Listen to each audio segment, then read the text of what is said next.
As world leaders hold their high-stakes meetings at the G-20 summit, thousands of angry protesters have been hitting the streets of Hamburg, Germany. There was more chaos overnight, and this morning, more protests in the works.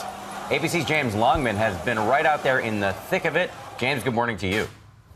Dan, Paula, good morning. Another huge night of unrest. But today is meant to be the main day of protest. People bussing in, especially for what they're calling the Solidarity Without Borders. But parts of this city are looking like a war zone. Overnight, utter chaos on the streets of Hamburg as world leaders prepare for another round of meetings. Protesters setting up blockades, looting and attacking police. Now it's nighttime and things have got a lot worse now on the streets. That's water cannon hitting protesters behind us, and they continue to throw things at the police. Nearly 200 officers injured in clashes, more than 100 detained.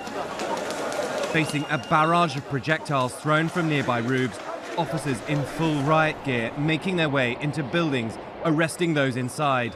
Some 500 people looting this supermarket.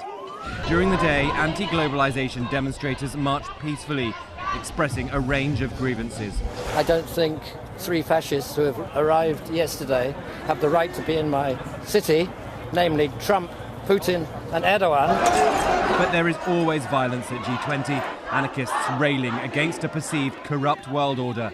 We've got the police moving in there, water cannon just deployed, and as the crowds move back, this is basically a big game of cat and mouse. This morning, President Trump, a target of that criticism, complimenting German Chancellor Angela Merkel and Germany's response to the violence on the street. It's been really incredible the way things have been handled without much interruption, despite quite a few people. And they seem to follow your G20s around. We think about 12,000 people are here so far, but more and more are arriving in order to disrupt those G20 meetings. I think we're in for another day of anger. Dan, Paula? Another day of anger, James. Thank you very much, and be safe out there.